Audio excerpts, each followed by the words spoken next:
This channel is going to continue to stand with the president's initial assessment of this, Andrew Cuomo's statement that the facts don't justify the panic. We are going to continue to stand with Trish Regan, who was put on hiatus for saying that this was a media-invented panic. And we're also going to stand with Kim Iverson. A couple days ago, Kim Iverson put out a video explaining the path of the coronavirus and why it took the path it did. See, the gloom and doomer channels aren't wanting you to ask, why didn't it hit India? China and India are like right there. Why did India not get completely overrun? If you want to talk about the virtual opposite of social distancing, go to India. These people live on top of each other in an epic way. They should be completely overrun. Why not? Why did it skip the Middle East? Only the very top northern part of Iran had some cases, not Tehran. Why did it jump all the way to Italy and then Europe? And why are we not seeing the quote-unquote bodies stacked like cordwood? Why do we see more in Washington than we do in Texas, a state that's way bigger, with way bigger cities? She explains this, and she explains it in a logical way that would make sense to anyone.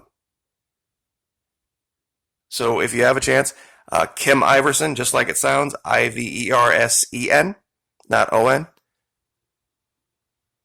She absolutely nails it. Now,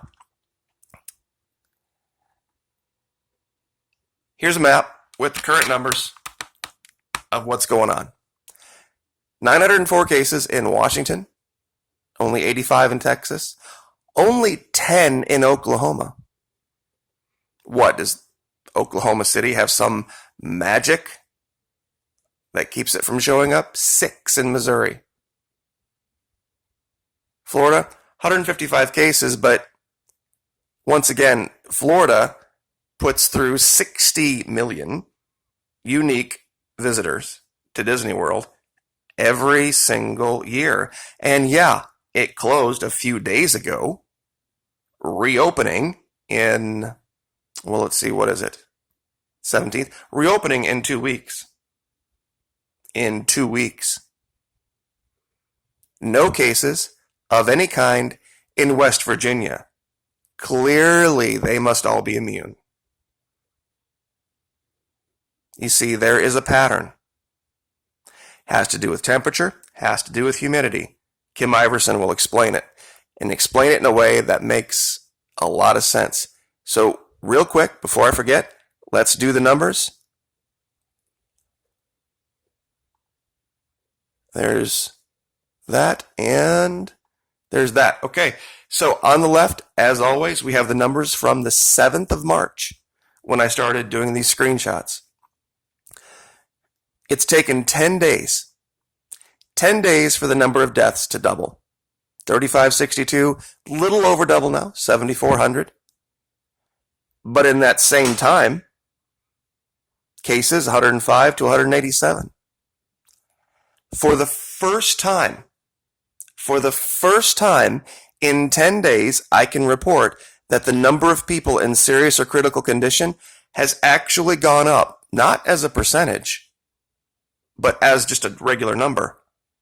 It's gone from 6,234 all the way up, to 6,491. So what is that? 166 plus 91?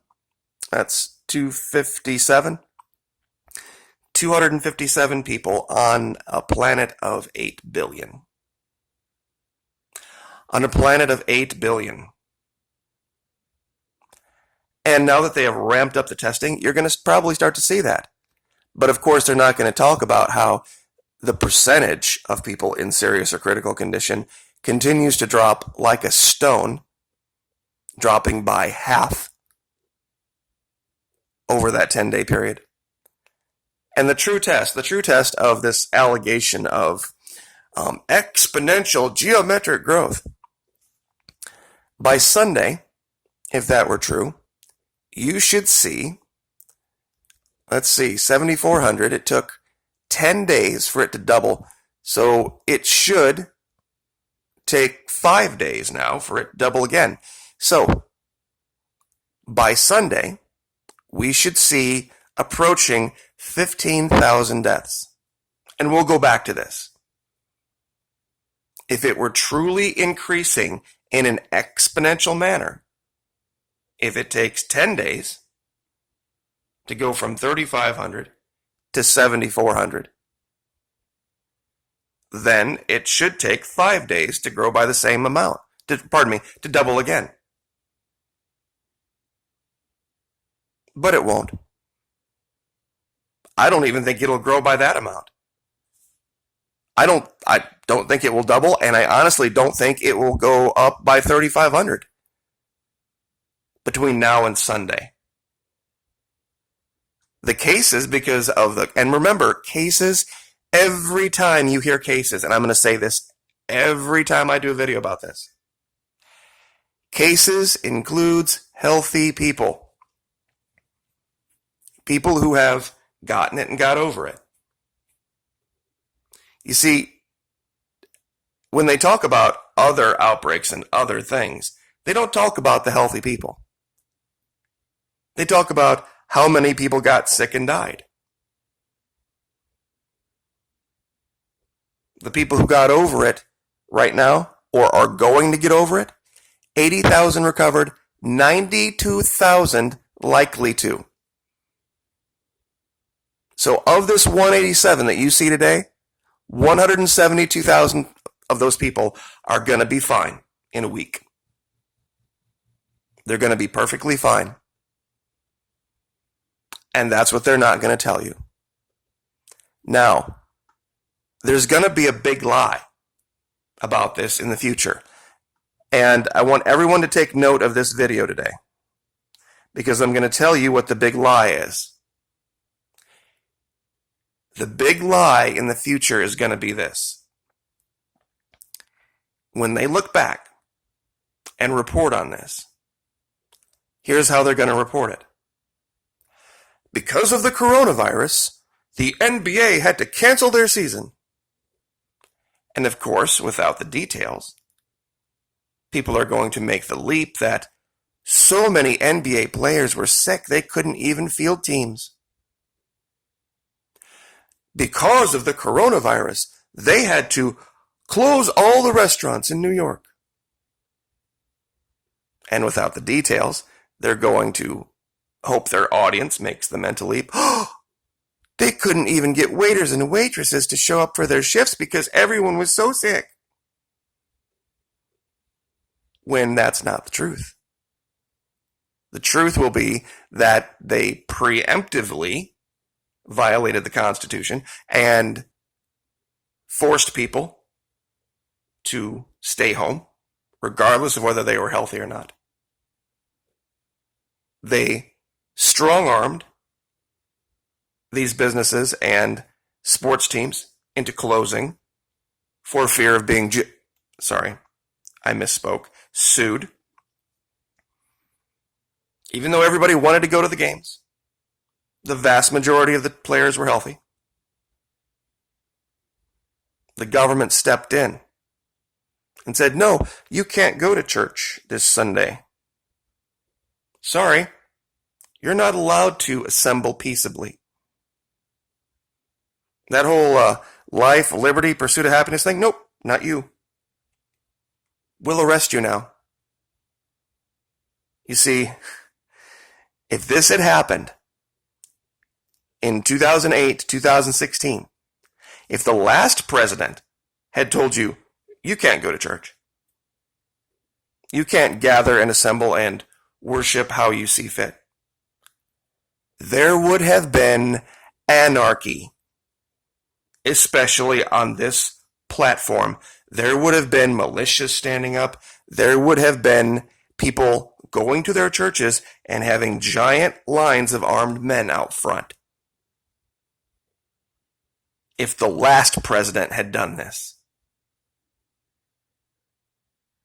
But because this white president does it,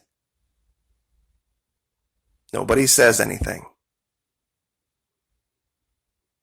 It is amazing to see how willing people are to accept the tyranny.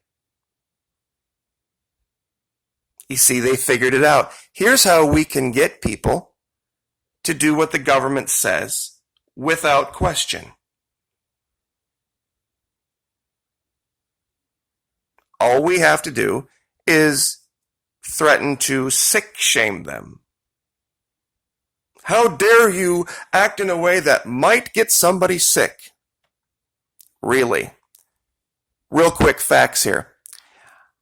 Yearly, just in America, just in the US, 647,000 people die of heart disease and 83,000 people die of diabetes. So if you add those two numbers together and other conditions along with it, these places should stay closed permanently because of the threat to the health of North Americans. Far more people every year will die of health-related events because of diabetes and heart disease, congestive heart failure, and other things than the coronavirus ever would do. Not even close. Not even close to the amount of damage done to our healthcare system and our society as a whole. Chronic lower respiratory diseases from primarily smoking, and that's all kinds. 160,000 deaths a year. 55,000 just from the flu and pneumonia, without it being a pandemic. 55,000 just from the flu and pneumonia. And if you break that down, divide that number by 12, that's almost 5,000, between 4,000 and 5,000 deaths per month, just in the US. Kidney disease, 50,000. 47,000, almost 1,000 a week, suicide.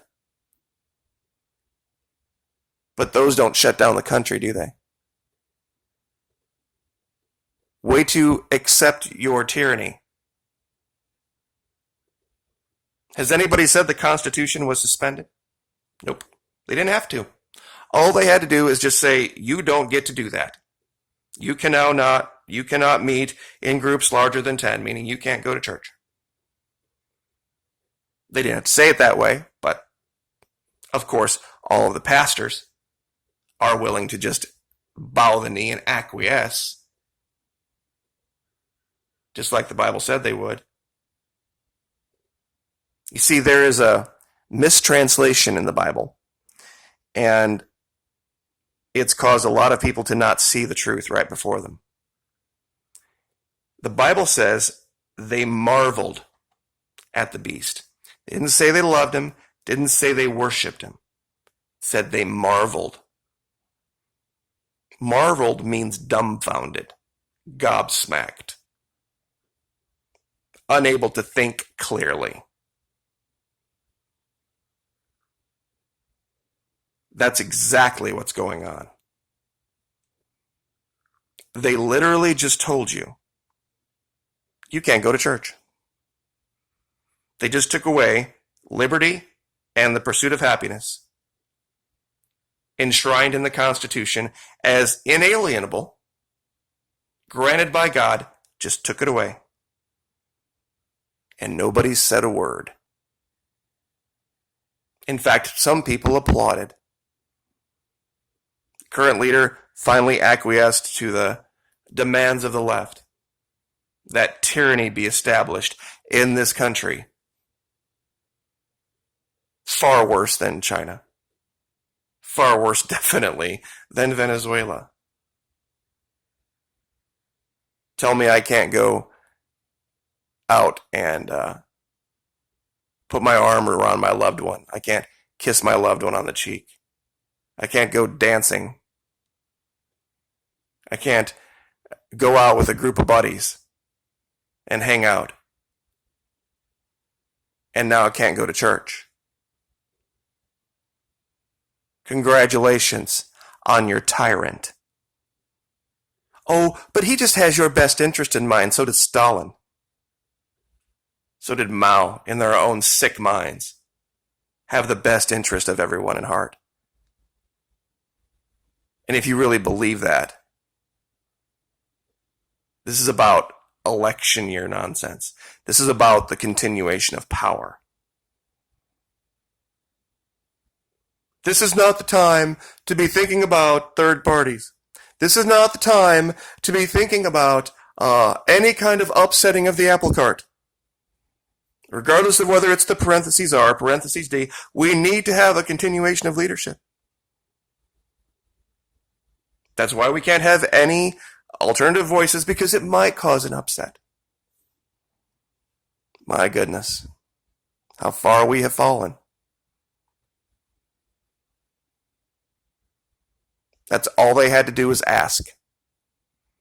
All they had to do was ask. They didn't have to issue any orders. All they had to do was ask and create some magical cartoon for you that you would believe, even though the reality and the facts, easily attainable facts,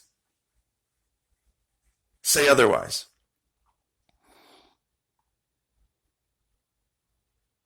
This was probably the only good thing that happened.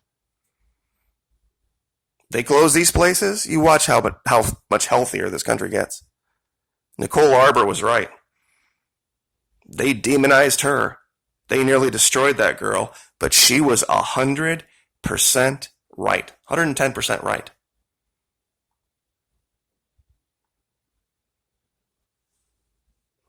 No bodies stacked like cordwood. Fear? Oh, boy. Stacked as high as the eye can see. And everyone just so willing to fall in line. The last president had done this. You can't deny it.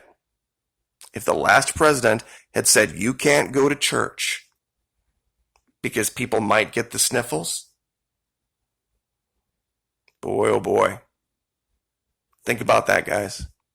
Like, share, subscribe.